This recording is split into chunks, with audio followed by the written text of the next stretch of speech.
Jeez, yeah, don't mind the cables. But anyways, Joe here from jojococo Studio. Welcome back to the channel. This is the part 2 of the Maker 5T Cooler Master case mod that I did a few weeks ago.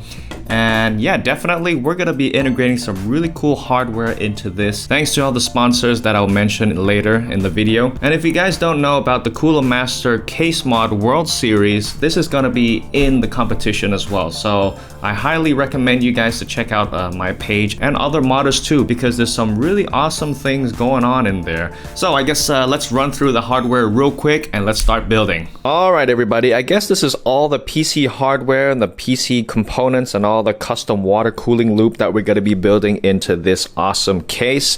So I guess one of the key players that we're going to be using today is probably Bits Power, because the custom water cooling loop is, you know, probably going to stand out the most. I know, I'm loving this CPU water block. This is the Bits Power EFX Summit Silver version, and look how shiny and reflected it is. Hello there. So yeah, definitely this is the CPU water block. That's kind of obvious. And we're going to be using a 14 outer diameter fittings. It's nice and silver. I think there's like a tiny logo on it as well. But yeah, we're going to be using a 90-degree rotary fitting as well, or extender. And of course, without having a drain valve would be such a big mess. So definitely you should include a drain valve into the custom water cooling loop as well. And as you notice that there's like a couple of boxes, which I'll definitely unbox, like, you know, while we do a montage. But like, this is the pump top. This is probably a DDC, and this is probably something I can't remember. Oh, okay, so this is the pump cooler for the DDC. That's pretty nice. And this is the radiator from Bits Power. Yeah, let me just unbox this real quick. So of course, this is the 240 radiator by Bits Power, and a really nice looking logo on the side. And as for the reservoir, we're going to be going for the Water Tank Z Multi Ultra 200. Let me just take this out real quick. So the reason why it's Ultra instead of just like a non-Ultra is that you get plenty of G1/4 threads at the bottom or on the top. So as you can see here, there's 1, 2, 3, and 4 inlets and outlets. And of course, on the other side, there's one coming down. So it's pretty good because like it gives you a lot more flexibility, especially on this side. So can't wait to put all this liquid in here. So since we're talking about the water cooling stuff, I guess we can move on to the graphics card. This is the GTX 1080 Ti by Ors Gigabyte, the Extreme Edition version, the 11 gigs. And obviously, as you can see here, it is pre-installed water block on it. So it looks pretty good, right? I do like it. I guess one good thing about this graphics card is that you don't have to purchase like another water block and install it onto your graphics card, and you won't be voiding any warranties because it comes like this, you know, out of the box. As for the fans, we're going to be using the Deepcool CF120. So obviously these are 120 millimeter fans. They are ARGB, addressable RGB. If you guys are not familiar with addressable RGB, they are individual LEDs that you can control the colors, so you can mix all the colors in one go, having that rainbow effect. And the cool thing about this fan, it comes with a remote control. So in order to control like the lights and the LEDs, you need to have addressable RGB header. But if you don't have that on your motherboard, you can use this instead. And I guess since we're like very close to the power supply, this is the Seasonic 850 watts Focus Plus Gold Edition. And great looking power supply. And if you notice that this is an 850 watts, it is super small. Look at the footprint. It's only 140 millimeters deep. Normally, if you find an 850 power supply, it'll be kind of longer if you notice, but this one has a very small footprint. So I guess this is like very good for like tight builds and like small builds. And as you can see here, it is a fully modular power supply. So obviously it comes with like cables and all that. But you know what? Speaking about the cables, we're going to be using the cable mod right here. And if you notice that we have like two colors, this one actually connects to the power supply directly, and this one is an extender.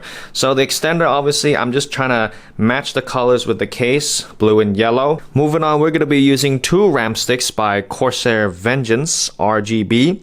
And of course, it illuminates RGB on the top side. And last but not least, we're going to be using the BioStar Z370 GT6 that is hiding inside this case. This motherboard goes really well with this case because it is black and yellow. So definitely it's going to fit right into the theme that we're going for. So I guess that's it, everybody. This is everything that we're going to be putting into this case. And I can't wait to bend all these really awesome custom water cooling loops and tubes and putting all those really cool fittings and the CPU block and the graphics card and the motherboard and and all that. You know, it's gonna be awesome. It's gonna be awesome. Let's get this started.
Before we end this video, I would like to say special thanks to sponsors, so Seasonic, Bits Power, Aorus, Cable Mod, Deep Cool, BioStar, and of course the case itself, Cooler Master.